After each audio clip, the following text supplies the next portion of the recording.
அனைவருக்கும் வணக்கம். நாம் பார்த்து கொண்டு இருப்பது சென்னை உயர்நீதிமன்றம் நுழைவாயில். அது மட்டும் இல்லை, சென்னை உயர்நீதிமன்ற மாநகர தொடர்வண்டி நிலையம் கூட.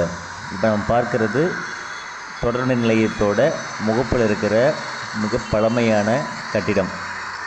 இந்த கட்டிடம் பார்த்திங்கன்னா 1888 ஆரம்பித்து 1892 முடிச்சிருக்காங்க.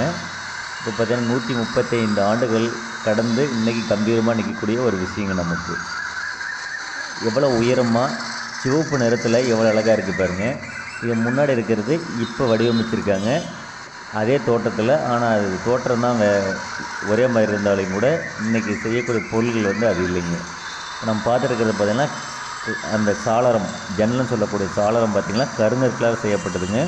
அந்த வளைவு எல்லாமே கருங்கற்களாக வச்சுருக்காங்க. சரிங்களா? இப்போ இது பார்க்கறது இப்போ சமீபத்தில் செஞ்சதுங்க. இதுதான் தொடர்வண்டி நிலையத்தோட முகப்புங்க. சென்னை உயர்நீதிமன்ற தொடர்வண்டி நிலையத்தோட முகப்பு.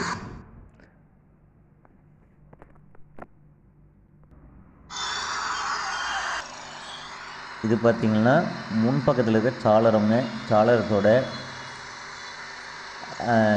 அந்த சுற்றியெல்லாம் பார்த்திங்கன்னா அது கல்லுங்க, கருங்கல் தூண் வச்சுருக்காங்க.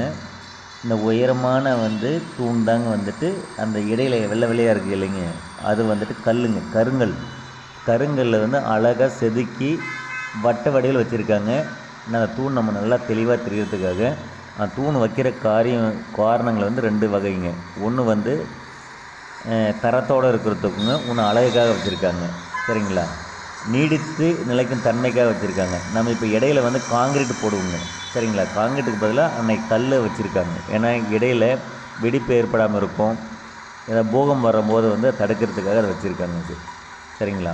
இது பாருங்கள், நம்ம அந்த சாளரம் சொல்ல ஜன்னலுக்கு இதில் பார்த்திங்கன்னா 3 அடுக்காக வச்சுருக்காங்க. தண்ணி எந்த காலத்தில் உள்ளே போகாத அளவுக்கு மேலே இருக்கிற வட்ட வடிவம். இப்போ இது நம்ம பார்க்குறத பார்த்திங்கன்னா சென்னை உயர்நீதிமன்றத்துக்கு உள்ளே இருக்கிற தபால் நிலைய கட்டிடங்க. சரிங்களா? உண்மையிலே சிவப்பு நிறத்தில் ரொம்ப அருமையாக இருக்குங்க. இது இப்போ செப்பனிட்டு இருக்காங்க, செப்பனிட்டு புதுமைப்படுத்தியிருக்காங்க. இந்த வண்ணம் கூட செயற்கை கிடையாதுங்க, இயற்கை முறையில் செம்மண் எடுத்துகிட்டு செம்மண் கூட கலக்கக்கூடிய பொருட்களான கடுக்காய், வெல்லம், முட்டை இதெல்லாம் சேர்த்து இந்த சாந்து உருவாக்கி இது வண்ணம் பூசியிருக்காங்க. சரிங்களா? இந்த கல் இருக்குது பார்த்திங்களா, இது எல்லாமே நல்ல கருங்கற்கல்ங்க. கருங்கற்களில் எவ்வளோ அழகாக செஞ்சு அந்த அடுக்கி வச்சுருக்காங்க. இந்த இடையில் இந்த வட்ட வடிவில் இந்த கூம்பில் இருக்கிற கல் எடுத்துட்டாவே இந்த வட்ட வடிவில் எல்லா கல்லும் விழுந்து போயிடுங்க. அது கீ ஸ்டோன் சொல்லுவாங்க. நம்ம இதெல்லாம் சாவிக்கல்னு சொல்லுவாங்க. சரிங்களா? இந்த சாளரத்தில் பாருங்கள், ஒவ்வொரு இடையில கல் வச்சுருக்காங்களா, அதெல்லாம் ஏன்னா வெடிப்பு வராமல் இருக்கிறதுங்க. இப்போ இந்த இடையில உள்ள அழகாக எத்தனை வட்ட வடிவில் இந்த சாளரம் வச்சுருக்காங்க பாருங்கள். அழகுக்காக கூட இன்றைக்கும் கூட நிலைத்து இருக்குது பாருங்கள். இதெல்லாம் வெள்ளை தெரியுது, எல்லாமே கல்லுங்க, கருங்கல் இன்றைக்கி வெள்ளையாக மாறி இருக்குது. என்ன காரணம்னா கடலுடைய உப்பு காற்று அரிப்புங்க. அதையும் தாங்கி 133 ஆண்டுகளாக நிற்கிது பாருங்கள். உண்மையிலே இன்றைக்கி அரசாங்கம் இது செப்பனிட்டு உண்மையிலே புதுமைப்படுத்தியிருக்காங்க, படுத்திகிட்டே இருக்காங்க, ஒன்றும் முடியல. இந்த ஜன்னலுக்கு இடையில் பாருங்கள் 3 அடுக்கு வச்சுருக்காங்களே, 3 அடுக்கு எதுக்குன்னா தண்ணி எப்பயும் காற்று மழை வந்தாலும் தண்ணி உள்ளே போகாத அளவுக்கு அந்த காலத்திலே பண்ணியிருக்காங்க. நல்லா உயரமாக பண்ணியிருக்காங்க, நல்ல உயரங்க, நல்ல அருமையான உயரங்க. ஏன்னா வெயிலுடைய சூடு உள்ளே வராத அளவுக்கு 12 அடி 13 அடி உயரம் வச்சுருக்காங்க ஒவ்வொரு தளமும். கம்பீரமாக நிற்கிது பாருங்களேன். தபால் நிலையனுடைய அழகே இந்த சிவப்பு தாங்க. இது பார்த்திங்கன்னா இந்த கட்டிடத்தோட கடைக்காலம் சொல்லுங்களேன், கடைக்கால எத்தனை அடுக்கில் கோயிலில் கட்டக்கூடிய அளவுக்கு பண்ணியிருக்காங்க பாருங்கள். இது இன்றைக்கி அழகுப்படுத்தக்கூடிய அழகு அன்னைக்கே செஞ்சுருக்காங்க. இடையில் இருக்கிறதுல கருங்கல்லுங்க. இது பார்த்திங்கன்னா மாடம் சொல்லுவோம். சரிங்களா? இந்த மாடத்தில் நின்று பார்த்தா வெளியில் எல்லாமே தெரிகிற அளவுக்கு நின்று பார்க்குற அழகுங்க. அந்த மேலே தண்ணீர் வெளியில் உள்ளே போகாத அளவுக்கு பாருங்கள், மேலே இழுத்து அன்னைக்கு அதுவும் கருங்கற்கல்லுங்க. இது பார்த்திங்கன்னா தூண் எந்த அளவுக்கு நீளமாக நிற்கிது. தூணை சுற்றி அந்த வட்ட வடிவில் இந்த செங்கல் அடுக்கி கட்டியிருக்காங்க. இந்த அம்மா நின்று பார்க்குது பாருங்கள், எவ்வளோ அழகாக இருக்குது பார்த்தீங்களா? அதை வளர்க்குறதுன்னு நினைக்கிறேன். அங்கே மேலே நின்று அழகாக ரோட்டில் சாலையில் போகிறவங்களாம் பார்த்துட்ருக்கு. ஏன்னா அதை பார்க்கணுங்க. ஏன்னா அவ்வளோ கூட்டத்தில் அவ்வளோ வேலை பளுவில் இன்றைக்கெல்லாம் யாருமே இந்த கட்டிடத்தை வந்து அண்ணாந்து உயர்ந்து கூட பார்க்குறது இல்லைங்க. சரிங்களா? அண்ணாந்து பார்க்கணுங்க. தயவு செய்து சென்னை போனீங்கன்னா சென்னை உயர்நீதிமன்றத்தை கட்டிடத்தை நின்று பாருங்கள், அண்ணார்ந்து பாருங்கள். ஏன்னா சில பேருக்கு வந்து தலையை தூக்க முடியாதுங்க, அந்தளவுக்கு வேலைப்பாடு தான் போகிறேங்க. அவ்வளோ அருமையாக இருக்குது, அவ்வளோ அருமையான வேலைப்பாடுகள்ங்க.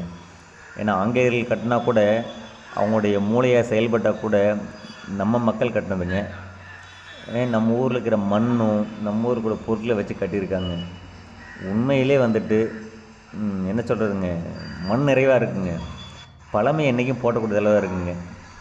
இது வந்து தபால் நிலையத்துடைய சாலை முன்னடைக்கிற இதுங்க. 4 பக்கமும் அவ்வளோ அழகாக இருக்குங்க. இது வந்து இன்னொரு பக்கங்க. சரிங்களா? இது பார்த்திங்க, அதனுடைய 4 பக்கம் ஒரே மாதிரியாக கட்டியிருக்காங்க. உண்மையிலே ரொம்ப நல்லா இருக்குங்க. அழகும் வண்ணமும் வந்துட்டு இன்றைக்கும் பார்த்துட்டே இருக்கலாம் தோணுதுங்க. தயவு செய்து நீங்கள் சென்னை போகும்போது சென்னை மாநகர தொடர் வண்டியில் போங்க. அது உண்மையிலே உலகத்தரம் வாய்ந்ததுங்க. உலகத்தரம் வாய்ந்த அளவுக்கு பண்ணியிருக்காங்க. ஏன்னா பூமிக்கு அடியில் 45 அடியிலேருந்து 60 அடிக்கு கீழே இன்றைக்கி இருக்கிற நம்ம மெட்ராஸுடைய சூழ்நிலையை எடுத்து பண்ணியிருக்காங்க. இது பார்த்திங்கன்னா உயர்நீதிமன்றத்துக்கு நேர் எதிரில் இருக்கிற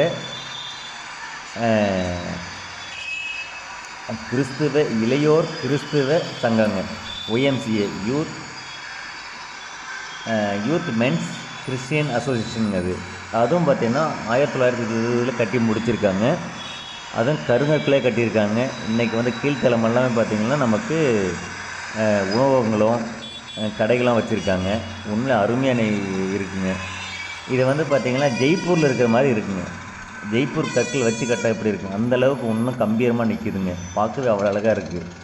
ஏன்னா இதெல்லாம் நின்று பொறுமையாக பார்க்கணுங்க. தயவு செய்து சென்னை போகும்போது இந்த 2 கட்டிடத்தையும் பார்க்காம வராதிங்க. நின்று அண்ணார்ந்து பாருங்கள். உண்மை ரொம்ப நல்லா இருக்குங்க.